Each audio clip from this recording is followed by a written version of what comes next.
ನಮಸ್ಕಾರ. ರಿಪಬ್ಲಿಕ್ ಕನ್ನಡದ ವಿಶೇಷ ಕಾರ್ಯಕ್ರಮಕ್ಕೆ ಸ್ವಾಗತ. ನಾನು ಸ್ಮಿತಾ ರಂಗನಾಥ್. ರಿಪಬ್ಲಿಕ್ ಕನ್ನಡ ತಂಡ ಇವತ್ತು ಕೊತ್ತಲವಾಡಿಯಲ್ಲಿದೆ. ಕೊತ್ತಲವಾಡಿ ಅಂದ ತಕ್ಷಣ ಚಾಮರಾಜನಗರದ ಹಳ್ಳಿ ಅಂದ್ಕೊಡ್ಬೇಡಿ, ಬದಲಾಗಿ ಚಂದನವನದಲ್ಲಿ ಸಿನಿ ಪ್ರೇಕ್ಷಕರನ್ನ ರಂಜಿಸ್ಲಿಕ್ಕೆ ಬರ್ತಾ ಇರುವ ಕೊತ್ತಲವಾಡಿ ಅನ್ನೋ ಚೊಚ್ಚಲ ಸಿನಿಮಾದ ಸೆಟ್ನಲ್ಲಿ, ಅಂದರೆ ಸಿನಿಮಾ ತಂಡದ ಜೊತೆಯಲ್ಲಿ ನಾವಿದ್ದೀವಿ. ನಮ್ಮ ಜೊತೆ ಈ ವಿಶೇಷ ಕಾರ್ಯಕ್ರಮದಲ್ಲಿ ಮುಂಗಾರು ಮಳೆಯಿಂದ ಬಂದ ಮುದ್ದಾದ ಮೊಲದಂಥ ಹುಡುಗಿ ಕಾವ್ಯ ಅವರಿದ್ದಾರೆ. ಚೆನ್ನಾಗಿತ್ತಲ್ವ ಮೇಡಮ್ ಕಾಂಪ್ಲಿಮೆಂಟು? ಮತ್ತು ಕ್ಲ್ಯಾಪ್ ಮಾಡಬೇಕು. ಅದರ ಜೊತೆಗೆ ದಿಯಾ ಸಿನಿಮಾದಲ್ಲಿ ಎಲ್ಲರನ್ನ ಅಳಸಿ ಖ್ಯಾತರಾಗಿ ಈಗ ಇನೋಸೆಂಟ್ ಬಟ್ ಯಟ್ ಪವರ್ಫುಲ್ ಲುಕ್ನಲ್ಲಿ ಬರ್ತಾ ಇರುವ ಪೃಥ್ವಿ ಅಂಬರ್ ಅವರಿದ್ದಾರೆ. ನಮಸ್ಕಾರ, ಕಾರ್ಯಕ್ರಮಕ್ಕೆ ಸ್ವಾಗತ. ಹಾಗೆ ಈ ಇಡೀ ಕೊತ್ತಲವಾಡಿಯ ಮಹಾಲಕ್ಷ್ಮಿ ಅರ್ಥಾತ್ ನಿರ್ಮಾಪಕಿ ಪುಷ್ಪ ಅರುಣ್ ಕುಮಾರ್ ಅವರಿದ್ದಾರೆ. ನಮಸ್ಕಾರ, ಕಾರ್ಯಕ್ರಮಕ್ಕೆ ಸ್ವಾಗತ. ಫಸ್ಟು ಪೃಥ್ವಿ ಸರಿಂದನೇ ಪ್ರಾರಂಭ ಮಾಡ್ತೀನಿ. ಪ್ರಶ್ನೆ ತುಂಬ ಕೇಳೋದು ಚೊಚ್ಚಲ ನಿರ್ಮಾಣ, ಹಾಗಾಗಿ ಪುಷ್ಪ ಅವ್ರ ಹತ್ರ ತುಂಬ ಪ್ರಶ್ನೆ ಇದೆ. ಆದರೆ ಹೀರೋಯಿಂದ ಪ್ರಾರಂಭ ಮಾಡೋಣ ಅಂತ ಹೇಳಿ. ಕೊತ್ತಲವಾಡಿ ಅಂದ ತಕ್ಷಣವೇ ಈ ಒಂದು ಹೆಸರಲ್ಲಿ ಟೈಟಲಲ್ಲೇ ಒಂದು ವೈಬ್ರೇಷನ್ ಇದೆ. ಈ ಜರ್ನಿ ಹೆಂಗೆ ಶುರುವಾಯಿತು, ನಿಮ್ಮನ್ನು ಹೆಂಗೆ ಅಪ್ರೋಚ್ ಮಾಡ್ತು ಸಿನಿಮಾ ತಂಡ, ಹೇಗಾಗಿದೆ ಚಿತ್ರ, ಅದ್ರ ಬಗ್ಗೆ ಹೇಳ್ಬೋದಾ? ಇದರ ನಿರ್ದೇಶಕರೊಂದು ರಾಜು ಸರ್ ಅವರು ನಮ್ಮ ದಿಯಾ ಚಿತ್ರದ ಅಶೋಕ್ ಸರ್ ಅವರ ಸ್ನೇಹಿತರು. ಅವರು ಮೊದಲು ಅಂದರೆ ಅವರು ಅಸಿಸ್ಟೆಂಟ್ ಅಸೋಸಿಯೇಟ್ ಡೈರೆಕ್ಟರ್ಸ್ಗಳಾಗಿದ್ದಾಗ ಜೊತೆಯಲ್ಲಿ ಕೆಲಸ ಮಾಡಿರುವಂಥವ್ರು. ಸೊ ಹಾಗಾಗಿ ಅವರು ಮೊದಲಿಂದ ಪರಿಚಯ ಇದ್ದರು. ಅವರು ಈ ಒಂದು ಕತೆ ಹೇಳಿದಾಗ ನನಗೆ ಭಾಳ ಅಂದರೆ ತುಂಬ ಇಂಟ್ರೆಸ್ಟಿಂಗ್ ಅಂತ ಅನಿಸ್ತು. ನಾನು ಯಾವತ್ತೂ ಕೂಡ ಈ ಮಂಡ್ಯ ಶೈಲಿಯ ಭಾಷೆ ಅಥವಾ ಈ ಥರದ ಭಾಷೆಯ ಒಂದು ಆ್ಯಕ್ಸೆಂಟ್ ಇರುವಂಥ ಸಿನಿಮಾ ಮಾಡಿರಲಿಲ್ಲ. ವಿಲೇಜ್ ಆ್ಯಕ್ಷನ್ ಡ್ರಾಮಾ ಅಥವಾ ಈ ಥರ ಈ ಟೀಸರ್ ನೀವು ನೋಡಿದರೆ ಪ್ರಾಯಶಃ ಭಾಳಷ್ಟು ಜನ ನೀನು ಈ ಥರ ರೋಲ್ಸ್ ಮಾಡ್ತೀಯಾ ಅಂತ ಕೇಳಿದ್ದುಂಟು. ಸೊ ಹಾಗಾಗಿ ನನಗೆ ಭಾಳ ಇಂಟ್ರೆಸ್ಟಿಂಗ್ ಅಂತ ಅನಿಸ್ತು. ಅಮ್ಮ ಇದರ ಪ್ರೊಡ್ಯೂಸರ್ ಅಂತ ನನಗೆ ಗೊತ್ತೇ ಇರಲಿಲ್ಲ. ಸೊ ಅವರು ಒಂಥರ ಆಲ್ಮೋಸ್ಟ್ ಒಂದು ಈ ನಮ್ಮ ಇಂಟೆಲಿಜೆಂಟ್ ಏಜೆಂಟೆಲ್ಲ ಇರ್ತಾರಲ್ಲ, ರಾ ಏಜೆಂಟ್, ಆ ಥರದ್ದೆಲ್ಲ ಅಂದರೆ ಈ ಸ್ಪೈ ಥರ ಕೆಲಸ ಮಾಡಿದ್ದಾರೆ ನಮ್ಮ ನಿರ್ದೇಶಕರು. ನಿರ್ದೇಶನ ಜೊತೆ ಸ್ಪೈ ಥರ ಕೆಲಸ ಮಾಡಿದ್ದಾರೆ ಅಂದರೆ ಗೊತ್ತೇ ಆಗಿಲ್ಲ ನಮಗೆ. ಆ್ಯಂಡ್ ಮ್ಯಾಮ್ ಕೂಡ ಅಷ್ಟೇ, ಸಿನಿಮಾ ಒಂದು ಒಳ್ಳೆ ಫ್ಲೋಲ್ ಹೋಗಿತ್ತು. ಅಂದರೆ ಶೂಟ್ ಆಗಿರಲಿ, ಎಲ್ಲವೂ ಆಗಿರಲಿ. ಸೊ ಅದಕ್ಕೆಲ್ಲ ಶ್ರೇಯ ಮ್ಯಾಮ್ಗೆ ಮತ್ತು ನಿರ್ದೇಶಕರಿಗೆ ಹೋಗ್ಬೇಕು. ನಮಗೆ ಎಲ್ಲೂ ಕೂಡ ಒಂದು ಇಂಚು ಕೂಡ ಏನೋ ಒಂದು ಅಂದರೆ ಸಿನಿಮಾ ಅಂತ ಹೇಳಿದ್ಮೇಲೆ ಆನ್ ದ್ಯಾಟ್ ಡೇ ಭಾಳಷ್ಟು ಸಮಸ್ಯೆಗಳು ಬರ್ಬೋದು, ಹೇಳೋಕ್ಕಾಗಲ್ಲ. ತುಂಬ ಅನ್ಸರ್ಟೇನ್ ಅದು. ಸೊ ಅದು ಯಾವ ಅನ್ಸರ್ಟಿನಿಟಿಯೂ ಕೂಡ ನಮಗೆ ಆ್ಯಕ್ಟರ್ಸ್ಗೆ ಗೊತ್ತಾಗದಿರೋ ಥರ ತುಂಬ ಸಲೀಸಾಗಿ ಸಿನಿಮಾನ ಮಾಡಿದ್ದಾರೆ. ಸೊ ಆ ಥರದ್ದೊಂದು ಎಕ್ಸ್ಪೀರಿಯೆನ್ಸ್ ಆಗಿರಲಿ. ಆ್ಯಂಡ್ ನಾವು ಶೂಟ್ ಮಾಡಿರುವಂಥ ಜಾಗ ಕೊತ್ತಲವಾಡಿಲೇ ನಾವು ಶೂಟ್ ಮಾಡಿದ್ದು. ಆ ಊರಿನ ಆ್ಯಂಬಿಯನ್ಸ್ ನೀವು ಹೇಳಿದಾಗೆ, ಆ ಹೆಸರು ಕೇಳಿದಾಗಲೇ ಏನೋ ಒಂದು ವೈಬ್ ಅನಿಸುತ್ತೆ. ನಮಗೂ ಹಾಗೆ ಇತ್ತು. ಪ್ರತಿದಿನ ಕೊತ್ತಲವಾಡಿಗೆ ಹೋಗ್ತಾ ಇದೀವಿ ಅಂತ ಹೇಳಿದಾಗ ಆ ಗೇಟ್ ಅಂದರೆ ಆ ಒಂದು ಆರ್ಚ್ ಏನಿದೆ ಅದರ ಒಳಗೆ ಹೋದಾಗ ಏನೊಂದು ಬೇರೆ ಅನುಭೂತಿ. ಆ ಹಳ್ಳಿಯ ಜನ ಆಗಿರಲಿ, ಆ ಒಂದು ವೈಬೇ ಬೇರೆ ಇತ್ತು. ಆ್ಯಂಡ್ ಸಿನಿಮಾಗೆ ಹೆಸರು ಕೂಡ ಅದೇ ಇಟ್ಟಿರೋದ್ರಿಂದ ನಮಗೊಂಥರ ಏನೋ ಒಂದು ಡಿಫ್ರೆಂಟ್. ಅಂದರೆ ತುಂಬ ಜನ ಕೇಳಿದ್ರು. ಅಂದರೆ ಆ ಹೆಸರು ಅಂದರೆ ಆ ಭಾಗದ ಜನರಿಗೆ ಗೊತ್ತಿತ್ತು. ಎಲ್ಲರೂ ಕೂಡ ನಮ್ಮೂರು ಅಂತ ಭಾಳಷ್ಟು ಜನ. ಅಮ್ಮಗೂ ತುಂಬ ಜನ ಮೆಸೇಜ್ ಮಾಡಿದ್ದುಂಟು ನಮ್ಮೂರು ಸಿನಿಮಾ ಅಂತ. ಹೊರಗಿನವರಿಗೆ ಒಂಥರ ಬೇರೆ ರೀತಿಯ ಶೈಲಿಯ. ನಿಜವಾಗ್ಲೂ ಆ ಊರಿಗೆ ಹಾಗೆ ಈ ಚಿತ್ರಕ್ಕೆ ಏನಾದರೂ ಕನೆಕ್ಷನ್ ಇದೆಯಾ? ಜಸ್ಟ್ ಚಿತ್ರಕ್ಕೆ ಕನೆಕ್ಷನ್ ಅನ್ನೋದಕ್ಕಿಂತ ನಾವು ಶೂಟ್ ಮಾಡಿರೋದು ಆ ಊರಲ್ಲಿ. ನಿಜವಾಗ್ಲೂ ಏನೋ ನಡೆದಿದ್ದ ಘಟನೆ ಆ ಊರಿನ ಅಲ್ಲ, ಅಂದರೆ ಭಾಳಷ್ಟು ರಿಯಲಿಸ್ಟಿಕ್ ಎಲಿಮೆಂಟ್ಸ್ಗಳು ಇದೆ ಹೊರತು ಯಾವುದು ಕೂಡ ಆ ಊರಿನ ಕತೆ ಅಂತ ಹೇಳೋಕ್ಕಾಗಲ್ಲ. ಬಟ್ ಆ ಊರಲ್ಲೇ ನಾವು ಶೂಟ್ ಮಾಡಿರೋದ್ರಿಂದ, ಜಿಯೋಗ್ರಫಿ ಆ ಊರಾಗಿರೋದ್ರಿಂದ, ಮತ್ತು ಎಲ್ಲ ಹಳ್ಳಿಗಳಲ್ಲಿ ನಡುವಂಥ ವಿಚಾರವನ್ನೇ ಈ ಸಿನಿಮಾದಲ್ಲಿ ಹೇಳಿದ್ದಾರೆ. ಹಳ್ಳಿಯ ಒಂದಷ್ಟು ಪಾಲಿಟಿಕ್ಸ್ ಆಗಿರ್ಬೋದು, ಮತ್ತು ಅದೇ ಒಂದು ಮನುಷ್ಯ ಅಂದಮೇಲೆ ಒಂದು ಆಸೆ ದುರಾಸೆಗಳಿರುತ್ತೆ. ಸೊ ಅದ್ರ ಹಿಂದೆ ಹೋದಾಗ ಏನಾಗುತ್ತೆ ಅನ್ನೋದು ಒಂದು ರಿವೆಂಜ್ ಡ್ರಾಮಾ, ಅದನ್ನೆಲ್ಲ ಈ ಸಿನಿಮಾದಲ್ಲಿ ಇನ್ಕ್ಲೂಡ್ ಮಾಡಿದರು. ಹಾಗಾಗಿ ಕೊತ್ತಲವಾಡಿ ಅನ್ನೋ ಒಂದು ಟೈಟ್ಲ್ ಕೂಡ ನಾವು ಅಲ್ಲೇ ಶೂಟ್ ಮಾಡಿದ್ವಿ. ಅಂದರೆ ಪ್ರತಿದಿನ ಕೊತ್ತಲವಾಡಿ ಕೇಳಿ ಅಂದರೆ ತುಂಬ ಕಮ್ಮಿ ಜನಕ್ಕೆ ಗೊತ್ತಿತ್ತು ಈ ಊರ ಹೆಸರು. ಮೇ ಬಿ ಆ ಊರಿನವರು ಅಥವಾ ರಿಲೇಟೆಡ್. ಇವಾಗ ವರ್ಲ್ಡ್ ಫೇಮಸ್ ಮಾಡಿಬಿಟ್ರಿ ಊರನ್ನ. ಅದೇ ಎಲ್ಲ ಅಮ್ಮ ಅವರಿಂದ. ಆ್ಯಕ್ಚುಲಿ ಸಿನಿಮಾ ರಿಲೀಸ್ ಆದಮೇಲೆ ತುಂಬ ಜನ, ಪ್ರಾಯಶಃ ಭಾಳಷ್ಟು ಜನ ಹೋಗ್ಬೋದು ಅಲ್ಲಿಗೆ. ಅಷ್ಟು ಚೆನ್ನಾಗಿದೆ ಅದು. ಒಂದು ಟೂರಿಸ್ಟ್ ಸ್ಪಾಟ್, ಹೊಸ ಟೂರಿಸ್ಟ್ ಸ್ಪಾಟ್ ಕೂಡ. ಇಲ್ಲ, ಅಲ್ಲಿ ಮೊನ್ನೆ ಕೂಡ ನಾನು ಯಾವುದೋ ಆರ್ಟಿಕಲ್ ನೋಡಿದೆ, ಭಾಳಷ್ಟು ಸಿನಿಮಾಗಳು ಈಗ ಶೂಟ್ ಆಗ್ತಾ ಇದೆ ಅಲ್ಲಿ. ಸತೀಶ್ ಅಣ್ಣ ಅವ್ರದ್ದು, ಸತೀಶ್ ನೀನಾಸಂ ಸರ್ದು ಕೂಡ ಸಿನಿಮಾ ಅಲ್ಲಿ ಶೂಟ್ ನಡೀತಾ ಇದೆ. ತುಂಬ ಬೇರೆ ರೀತಿಯ ಒಂದು ನೈಸರ್ಗಿಕವಾಗಿ ತುಂಬ ಡಿಫ್ರೆಂಟ್ ಆಗಿರುವಂಥ ಊರು ಅದು. ಆ್ಯಂಡ್ ಊರು ಕೂಡ ಅಷ್ಟೇ ತುಂಬ ಚೆನ್ನಾಗಿ ಇಟ್ಕೊಂಡಿದ್ರು. ನಮಗೆ ಶೂಟ್ ಮಾಡಿದಾಗ ಎಲ್ಲೇ ಫ್ರೇಮ್ ಇಟ್ಟರು ಕೂಡ, ನಮ್ಮ ಕಾರ್ತಿಕ್ ಅವರು ಅದ್ಭುತವಾದ DOP, ಬಟ್ ಅವ್ರು ಎಲ್ಲೇ ಫ್ರೇಮ್ ಇಟ್ಟರು ಕೂಡ ಒಂದು ರೀತಿ ಏನೋ ಒಂದು ಚೆನ್ನಾಗಿ ಕಾಣಿಸೋದು. ಸೊ ಅದಕ್ಕೆ ಆ ಊರ ಹೆಸರೇ ನಾವು ಸಿನಿಮಾದಲ್ಲಿ ಇಟ್ಟಿದ್ದು. It's a wonderful journey. ನನಗೆ ಅಮ್ಮ ಅವರು ಪ್ರೊಡ್ಯೂಸರ್ ಅಂತ ಗೊತ್ತೇ ಇರಲಿಲ್ಲ. ಗೊತ್ತಾದ್ಮೇಲೆ ಗೊತ್ತಾಯ್ತು ಇಷ್ಟು ಚೆನ್ನಾಗಿ ಯಾಕಾಯ್ತು ಸಿನಿಮಾ ಅಂತ. ಆ್ಯಂಡ್ ಅವ್ರು ಕೊಡುವಂಥ ಸಪೋರ್ಟ್, ಸ್ಪೆಷಲಿ ನಾನು ಎಲ್ಲ ಟೈಮಲ್ಲಿ ಹೇಳ್ತಾ ಇರ್ತೀನಿ, ಅವರ ಪ್ರೊಡಕ್ಷನ್ ಹೌಸ್ ಭಾಳಷ್ಟು ಸಿನಿಮಾ ಮಾಡಬೇಕು, ದೊಡ್ಡ ದೊಡ್ಡ ಹಿಟ್ ಆಗಬೇಕು, ಅದ್ರ ಜೊತೆಗೆ ಆ ಥರ ಆಗೋದ್ರಿಂದ ನನ್ನಂಥ ಭಾಳಷ್ಟು ಆ್ಯಕ್ಟರ್ಸ್ಗಳಿದ್ದಾರೆ, ಭಾಳಷ್ಟು ಟೆಕ್ನಿಷಿಯನ್ಸ್ಗಳಿದ್ದಾರೆ, ಅವರೆಲ್ರಿಗೂ ಕೂಡ ಇವರು ಒಂದು ರೀತಿಲಿ ಗಾಡ್ ಫಾದರ್ ಆಗಿ ನಿಲ್ಲುವಂಥ ನಿರ್ಮಾಪಕರು, ಗಾಡ್ ಮದರ್ ಆಗಿ ನಿಲ್ಲುವಂಥ ನಿರ್ಮಾಪಕರು. ಇಲ್ಲ, ಡಿಸ್ಕ್ರಿಮಿನೇಷನ್ ಅಲ್ಲ, in terms of that. So ಅದಾಗಿರ್ತಾರೆ ಅನ್ನೋದು ನನಗೆ ಖಂಡಿತವಾಗ್ಲೂ ಇದೆ. ಬಿಕಾಸ್ ನಾನು ಫಸ್ಟ್ ಟೈಮ್ ಹೋದಾಗ ಕೂಡ, ಮೀಟ್ ಮಾಡಿದಾಗ ಕೂಡ ಮಗನ ಥರನೇ ಬೆಳಿ, ಮಗನಿಗಿಂತ ಜಾಸ್ತಿ ಬೆಳಿ ಅಂತ ಆಶೀರ್ವಾದ ಮಾಡಿದ್ರು. ಆ ಥರ ಯಾರು ಮಾಡ್ತಾರೆ ಅಂದರೆ, ಅವರ ಮಗ ಈಸ್ ಅ ಸೂಪರ್ ಸ್ಟಾರ್. ಅಂದರೆ ಅವರು ನಮಗೆಲ್ಲ ಒಂದು ರೀತಿಲಿ ಲೈವ್ ಎಕ್ಸಾಂಪಲ್. ಒಂದು ವಿದೌಟ್ ಬ್ಯಾಕ್ಗ್ರೌಂಡ್ ಬಂದು ಒಂದು ಲೆವೆಲ್ಗೆ ಅವರೊಂದು ಆಲ್ಮೋಸ್ಟ್ ಕಿಂಗ್ ಥರ ನಿಲ್ಲುವಂಥ ಒಂದು ಜರ್ನಿ ಇದೆಯಲ್ಲ, ಅದು ನಮ್ಮಂಥ ಆ್ಯಕ್ಟರ್ಸ್ಗಳಿಗೆ ಒಂದು ತುಂಬ ದೊಡ್ಡ ಒಂದು ಮೈಲ್ ಸ್ಟೋನ್ ಥರ ಕಾಣುತ್ತೆ.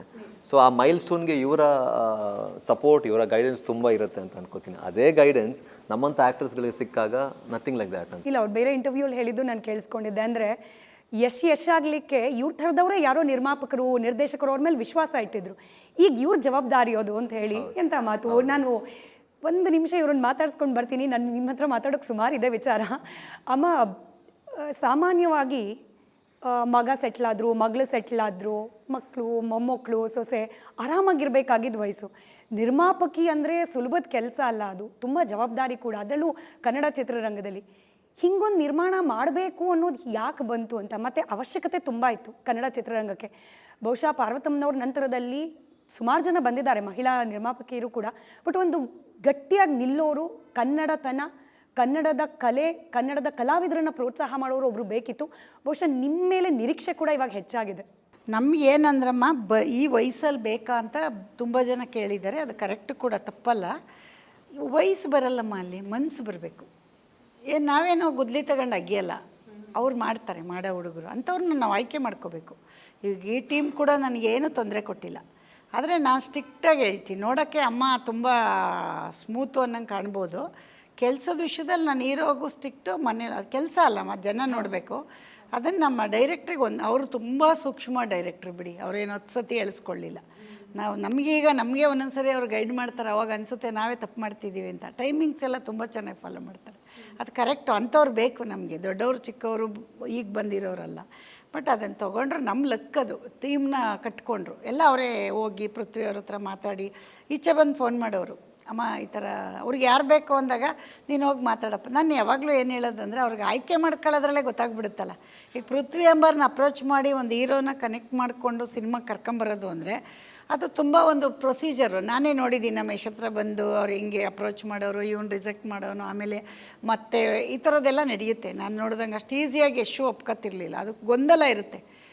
ಆಮೇಲೆ ಇನ್ನೊಂದು ಏನಂದರೆ, ಇದರಲ್ಲಿ ಇವಾಗ ಬ್ಯಾನರ್ ಯಾವುದು ಅಂತ ಗೊತ್ತಿಲ್ಲ, ರಾಜುನೂ ಅಷ್ಟೇ ಗೊತ್ತು. ಹೊಸಬ್ರು ಯಾರೋ ಅಂದಾಗ ರಾಜು ಮೇಲೆ ನಂಬಿಕೆ ಇಟ್ಟು ಬರ್ತಾರೆ ಅವರು. ನಮ್ಮ ಎಷ್ಟು ಇವ್ರ ಜಾಗದಲ್ಲಿ ಇದ್ದಿದ್ರೆ ನಿಜವಾಗ್ಲೂ ಅಂದರೆ ನಮಗೂ ಕೆಲವು ಸರಿ ಆಗಿದೆ. ಆಮೇಲೆ ನಾವು ಗೊತ್ತಾಗುತ್ತಿದ್ದು ಯಾರ್ದು ಏನು ಅಂತ. ಬಟ್ ಫಸ್ಟ್ ನೋಡೋದೇ ಪ್ರೊಡಕ್ಷನ್ ಹೌಸು, ಹೀರೋಗಳು ಯಾರಾದರೂ. ಬಟ್ ಏನೋ ಅವ್ರಿಗೆ ಅದು ರಾಜು ಮೇಲಿರೋ ನಂಬಿಕೆ ಇರಬೇಕು. ಆ ಥರ ಪಾಪ ಬಂದರು. ನಾನು ಅಂದ್ಕೊಂಡೆ, ಒಂದು ಸರಿ ನನಗೆ ಥಾಟ್ ಬಂತು, ಅಯ್ಯೋ ಈ ಥರ ಬರ್ತಾರ ಹೀರೋಗಳಿಗೆ, ನಾವೇ ಫಸ್ಟ್ ಪ್ರೊಡಕ್ಷನ್ ಹೌಸ್ ಯಾವುದೋ ಒಂದೇ ನಾವು ಹೋಗಲ್ಲ ಅಂತ. ಬಟ್ ಎಲ್ಲರೂ ಒಂದು ಬಂತು ಅದು. ಈಗ ಅದೊಂಥರ ಕೂಡಿ ಬಂತು ಅಂತಾರಲ್ಲ. ಮತ್ತು ಈ ಪೃಥ್ವಿ ಬಂದಿಲ್ಲ ಅಂದರೆ ನಮ್ಮ ಇಂಟೆನ್ಷನ್ ಪೃಥ್ವಿ ಒಪ್ಕೊಳ್ಳಿಲ್ವ, ಇನ್ನೊಬ್ರು ಹುಡ್ಕೋಣ ಅನ್ನೋ ಒಂದು ಧೈರ್ಯ ಇರುತ್ತೆ ನಮಗೆ. ಆದರೆ ಯಾರೂ ಆ ತೊಂದರೆ ಕೊಡಲಿಲ್ಲ. ಎಲ್ಲರೂ ರಾಜು ಅವ್ರು ಅಪ್ರೋಚ್ ಮಾಡೋ ರೀತಿ, ಅದು ನಮ್ಮ ಡೈರೆಕ್ಟ್ರ್ ಮಾಡಿರೋ ರೀತಿ ಅಂತ ಅವ್ರಿಗೆ ಹೋಗ್ಬೇಕು ಈ ಕ್ರೆಡಿಟು. ಆಮೇಲೆ ಒಂದು ರೀತಿಲಿ ಪ್ಲಸ್ ಆಗ್ತಿತ್ತು, ಇಲ್ಲ ಒಂದು ರೀತಿ ಮೈನಸ್ ಆಗ್ಬೋದು. ಇವಾಗ ಕೆಲವರು ದೊಡ್ಡ ಬ್ಯಾನರ್ ಅಂದರೆ ಕೆಲಸ ಮಾಡೋಕ್ಕೆ ಹೆದರ್ತಾರೆ. ನಾನು ನೋಡ್ದಂಗೆ ಪೃಥ್ವಿ ಎಂಬರ ಅದನ್ನು ಮಾಡೋರು ಏನೋ ನಾವು ಮುಂಚೆನೇ ಗೊತ್ತಾಗಿದ್ರೆ, ಅಯ್ಯೋ ಬೇಡಪ್ಪ ಅಂತ ಅನ್ನೋರೇನೋ ನನ್ನ ಪ್ರಕಾರ ಅಂತಿದ್ರು ಅನ್ಸುತ್ತೆ. ಕತೆ ಇಂಪಾರ್ಟೆಂಟ್ ಅಷ್ಟೇ. ಇಲ್ಲ ಬಿಡಿ, ಅವರು ಅಮ್ಮ ಬೇಡಪ್ಪ, ಅವರು ತುಂಬ ಜನ ಅಂತಾರೆ, ನಂಗೆ ಗೊತ್ತಿರುತ್ತೆ. ಈಗ ನಮ್ಮ ಎದುರಿಗೆ ಹೇಳ್ತಾ ಇರ್ತಾರೆ, KRG ಕಾರ್ತಿಕ್ ಬಗ್ಗೆ ದೊಡ್ಡ ಬ್ಯಾನರ್ ಮಾಡ್ತಾ ಇದ್ದೀನಿ, ಈಗ ಸದ್ಯಕ್ಕೆ ಇದರಲ್ಲಿ ಹೋಗೋಕ್ಕಾಗಲ್ಲ ಅಂತೆಲ್ಲ ಹೇಳ್ತಾ ಇರ್ತಾರೆ.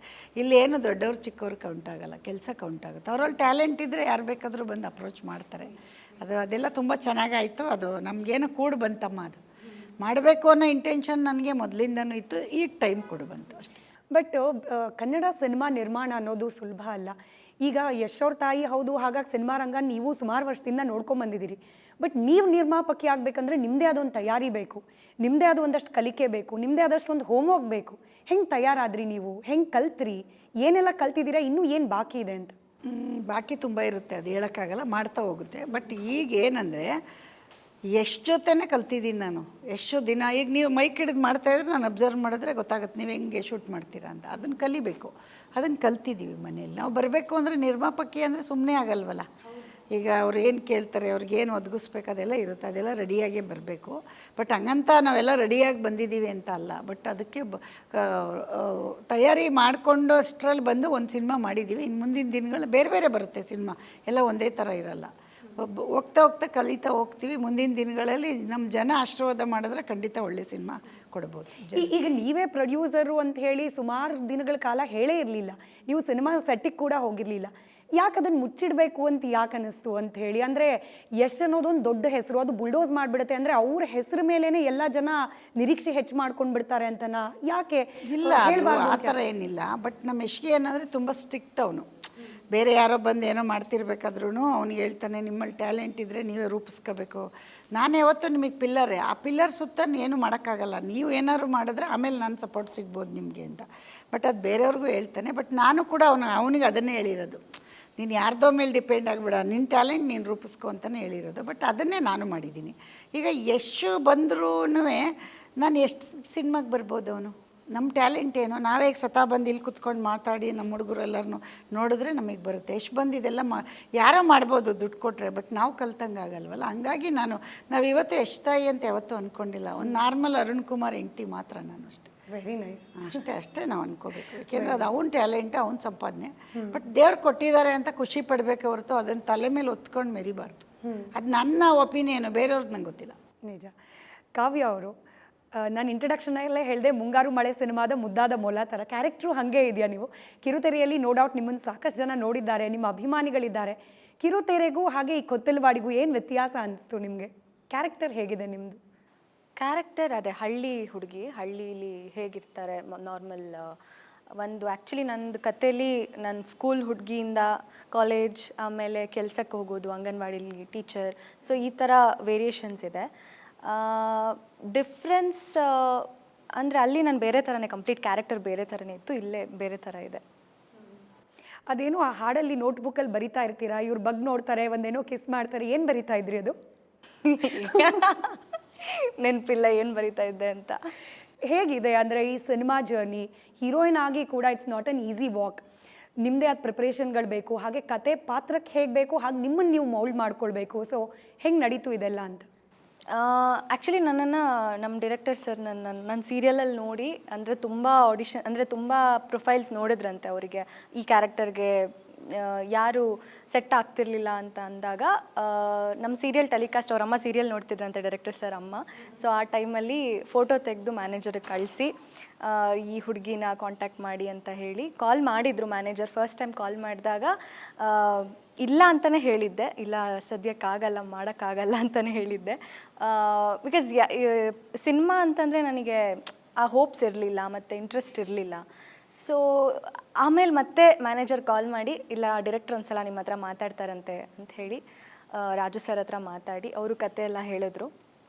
ಆ್ಯಂಡ್ ಟೆಕ್ನಿಕಲಿ ಸ್ಟ್ರಾಂಗ್ ಇದೆ ಅಂತ ಗೊತ್ತಾಯಿತು. ಸೊ ಒಪ್ಕೊಂಡೆ. ಅದು ಹೆಂಗೆ ಒಪ್ಕೊಂಡೆ, ಹೆಂಗೆ ಮಾಡಿದೆ, ಅದೆಲ್ಲ ಇಟ್ಸ್ ಆಲ್ ಮಿರಾಕಲ್ ಅನಿಸುತ್ತೆ. ಓಕೆ ಪೃಥ್ವಿ ಅವರೇ, ನಮಗೆ ಟೀಸರಲ್ಲಿ ಕೆಲ ಮುಖಗಳು ಮಾತ್ರ ಕಾಣೋಕೆ ಸಿಕ್ಕಿದೆ, ಅದೇನೇ ಸಾಕಷ್ಟು ಪವರ್ಫುಲ್ ಕಾಸ್ಟ್ ಇದೆ ಅಂತ ಗೊತ್ತಾಗ್ತದೆ. ಗೋಪಾಲ್ ಸರ್ ಇದ್ದಾರೆ, ರಾಜೇಶ್ ಸರ್ ಇದ್ದಾರೆ, ಅವಿನಾಶ್ ಸರ್ ಅಲ್ಲೊಂಚೂರು ಚಿಕ್ಕದಾಗಿ ಕಾಣಿಸ್ಕೊಂಡು ಹೋಗ್ತಾರೆ. ಸೊ ಬೇರೆ ಪಾತ್ರಧಾರಿಗಳ ಬಗ್ಗೆ, ಹಾಗೆ ಈ ಚಿತ್ರಕ್ಕೆ ಹೆಂಗೆ ಪೂರಕವಾಗಿ ಕ್ಯಾರೆಕ್ಟರೈಸೇಷನ್ ಆಗ್ತಾ ಹೋಗಿದೆ ಅದ್ರ ಬಗ್ಗೆ ಹೇಳೋದಾದ್ರೆ? ಇಲ್ಲ, ಆ್ಯಕ್ಚುಲಿ ನೋಡೋಕೆ ಹೋದರೆ ಒಂದು ರೀತಿಯಲ್ಲಿ ಪ್ರೊಟ್ಯಾಗನಿಸ್ಟ್ ಗೋಪಾಲ್ ಸರ್ ಕೂಡ ಇದಕ್ಕೆ. ಅವರು ನಮ್ಮ ಕನ್ನಡದ ಒಂದು ಪ್ರಬುದ್ಧ ಅತ್ಯದ್ಭುತ ನಟನ. I am a big fan of him. ನಾನು ಒಂದು ಸಿನಿಮಾದಲ್ಲಿ ಅವ್ರ ಜೊತೆ ಕೆಲಸ ಮಾಡಬೇಕಿತ್ತು, ಒಂದು ಸಿನಿಮಾದಲ್ಲಿ ಅವ್ರ ಜೊತೆ ಕೆಲಸ ಮಾಡಬೇಕಿತ್ತು, ಆಗಿಲ್ಲ. ಆವಾಗಲೇ ನಾನು ಭಾಳ ಅಂದರೆ ಭಾಳ ಬೇಜಾರು ಪಟ್ಕೊಂಡಿದ್ದೆ. ಆಮೇಲೆ ರಾಜು ಸರ್ ಯಾವಾಗ ಅವ್ರ ಹೆಸರು ಹೇಳಿದ್ರು ಭಾಳ ಖುಷಿ ಆಯಿತು ನನಗೆ. ಅಂದರೆ ಸುಮ್ಮನೆ ನೋಡಿದಾಗ ಸೀನ್ಸ್ಗಳು ನಾನು ನೋಡಿದ್ರೆ ಪ್ರಾಯಶಃ ಅವ್ರನ್ನೇ ನೋಡ್ತೀನಿ, ನನ್ನನ್ನು ನೋಡಲ್ಲ ನಾನು. ಅಷ್ಟು ಚೆನ್ನಾಗಿ ಪರ್ಫಾರ್ಮ್ ಮಾಡಿದ್ದಾರೆ ಅವರು.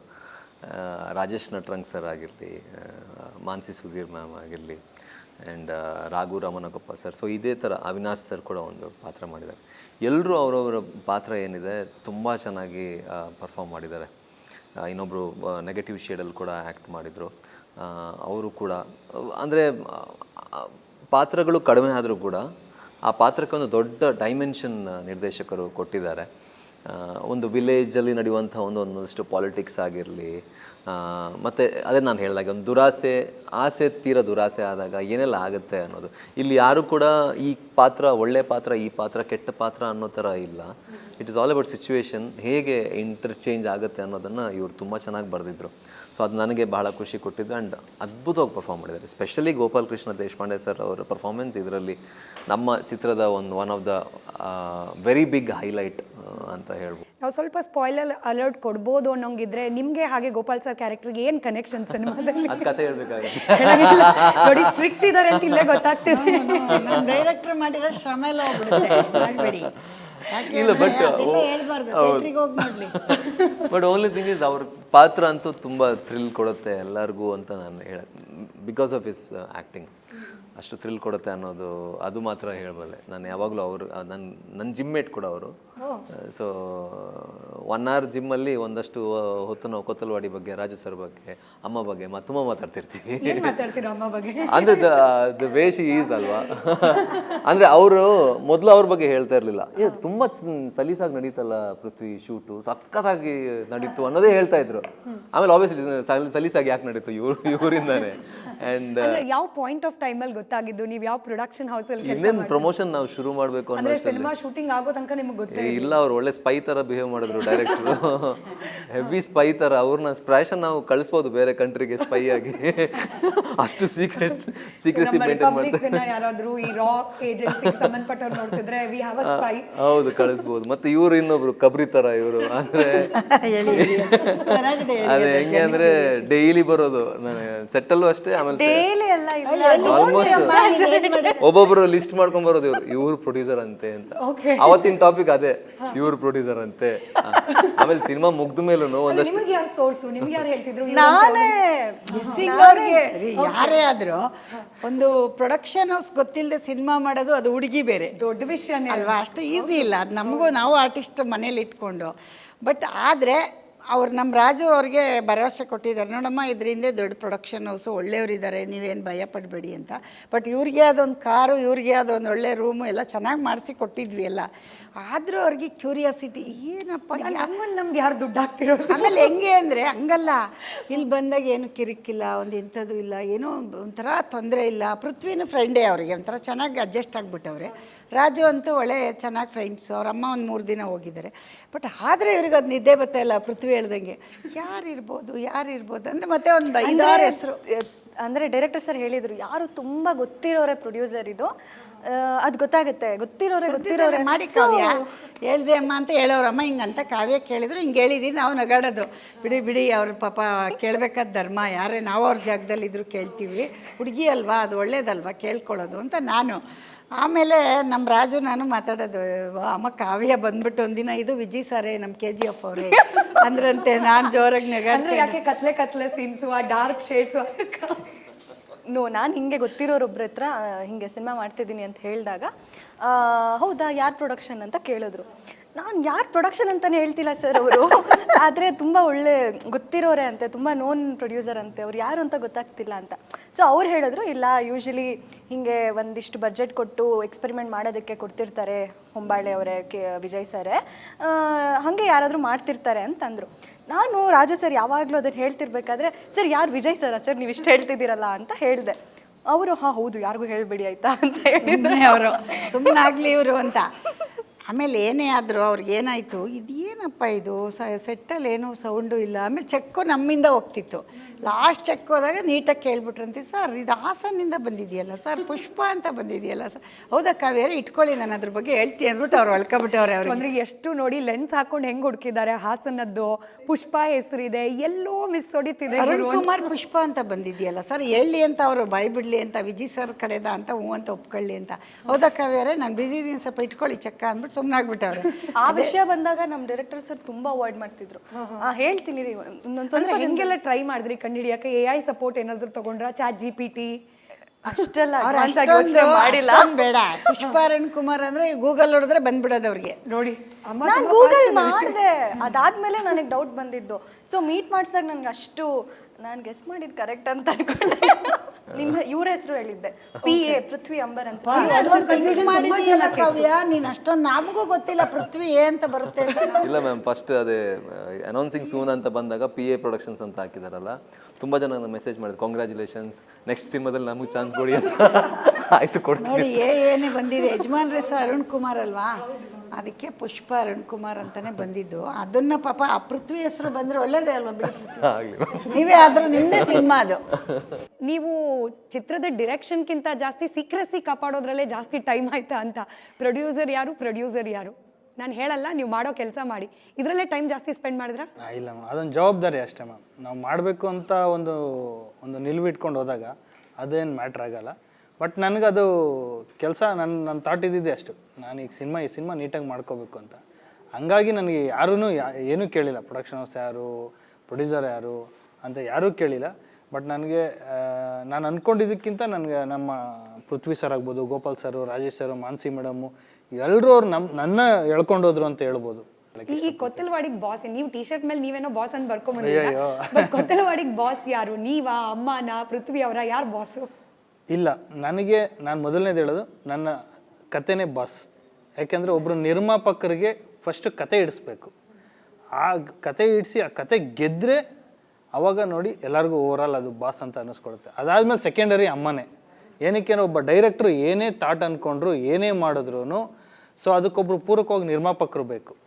ಸೊ ಅದಕ್ಕೆ ನಾವೇನು ಅನ್ಕೋತೀವಿ, ನಮ್ಮ ಕನಸುಗಳನ್ನ ನನಸು ಮಾಡ್ಕೋಬೇಕು ಅಂತಂದಾಗ ಹೋಗೋರ ಹತ್ರ ಹೇಳಿದಾಗ ನೀನು ಮಾಡಪ್ಪ, ನಾವಿದ್ದೀವಿ ಮಾಡಪ್ಪ ಅಂತ ಅಂದರೆ ಅವ್ರು ಬೆನ್ನಿಂದ ನಿಂತ್ಕೊಂಡು ಪ್ರತಿ ಹಂತದಲ್ಲೂ ಅಮ್ಮ ಹಿಂಗೆ ಬೇಕು, ಆಯಿತು ಮಾಡಪ್ಪ, ಅಮ್ಮ ಈ ಥರ ಆಗ್ತಿದೆ, ಆಯಿತು ಮಾಡಪ್ಪ ನಾನಿದ್ದೀನಿ, ಆ ಧೈರ್ಯ ತುಂಬ್ತಾರಲ್ಲ ಅದಕ್ಕೆ ಮೇಯ್ನ್ ಅವರು. ಅದಾದಮೇಲೆ ಇನ್ನೊಬ್ರು ಬಾಸ್ನ ಹುಡುಕೋಬೇಕು ನಾನು. ಇಷ್ಟೆಲ್ಲ ಮಾಡ್ಕೊಂಡ್ಮೇಲೆ ಕತೆಗೊಬ್ಬರು ಹೀರೋ ಅಂತ ಬೇಕು. ಆ ಹೀರೋ ಬಂದು ಪೃಥ್ವಿ ಸರ್, ನೆಕ್ಸ್ಟ್ ಇವರೇ ಬಾಸು, ಹಂಗೆ ಮೇಡಮ್. ಸೊ ಮಲ್ಟಿಪಲ್ ಬಾಸಸ್ ಇದ್ದಾರೆ. ತುಂಬಾ ಖುಷಿ ಆಯ್ತು, ಎನರ್ಜೆಟಿಕ್ ಆಗಿತ್ತು ಇಂಟರ್ವ್ಯೂ. ಇದಕ್ಕಿಂತ ಜಾಸ್ತಿ ಲಕ್ಕು ಚೆನ್ನಾಗಿರುತ್ತೆ. ಯಾಕೆ ಅಂದರೆ ನನ್ನ ಸೊಸೆ ಬಂದಾಗ ಫಸ್ಟ್ ಮಾಡಿದ್ರಿ, ಈಗ ನನ್ನ ಸಿನಿಮಾಗೂ ಫಸ್ಟ್ ಬಂದಿದ್ದೀರಾ. ನನ್ನ ಮನೆ ಮಹಾಲಕ್ಷ್ಮಿ ಬಂದಾಗ ಮಾಡಿದ್ರಿ, ಈಗ ನಾನು ಫಸ್ಟ್ ಸಿನಿಮಾಗೆ ಮಾಡಿದ್ದೀರಾ. ನಿಮ್ಮ ಕಾಲ್ಗುಣ ಚೆನ್ನಾಗಿರಲಿ, ಹಿಂಗೆ ಸಕ್ಸಸ್ಗೂ ನಾನೇ ಬರ್ತೀನಿ. ಆಯ್ತು, ಹಂಗೆ ಬನ್ನಿ good. So all the very best. ನಮ್ಮ ಈ ಇಂಟರ್ವ್ಯೂಲ್ಲಿ ಎಷ್ಟು ಎನರ್ಜಿ ಇತ್ತು ಅದರ 10 ಪಟ್ಟು ಎನರ್ಜಿ ಕೊತ್ತಲವಾಡಿದಲ್ಲಿದೆ. ಈ ಇಂಟರ್ವ್ಯೂಲೇ ಅದು ಗೊತ್ತಾಗ್ತಾ ಇದೆ. ಹಾಗಾಗಿ ನಾನು ಸಿನಿಮಾ ತಂಡದ ಪರವಾಗಿ ಕೇಳ್ತಿದ್ದೀನಿ, August 1 ಬನ್ನಿ ಎಲ್ಲರೂ ಕೊತ್ತಲವಾಡಿಗೆ ಹೋಗೋಣ ಇವರೆಲ್ಲರ ಜೊತೆ. ಥ್ಯಾಂಕ್ ಯು ಸೋ ಮಚ್ ಇಷ್ಟೊತ್ತು ನಮ್ಮ ಜೊತೆ ಮಾತನಾಡೋದಕ್ಕೆ. Thank you, all the best. ಇದಾಗಿತ್ತು ಇವತ್ತಿನ ವಿಶೇಷ. ನೋಡ್ತಾ ಇರಿ ರಿಪಬ್ಲಿಕ್ ಕನ್ನಡ, ಇದು ನಿಮ್ಮ ಧ್ವನಿ.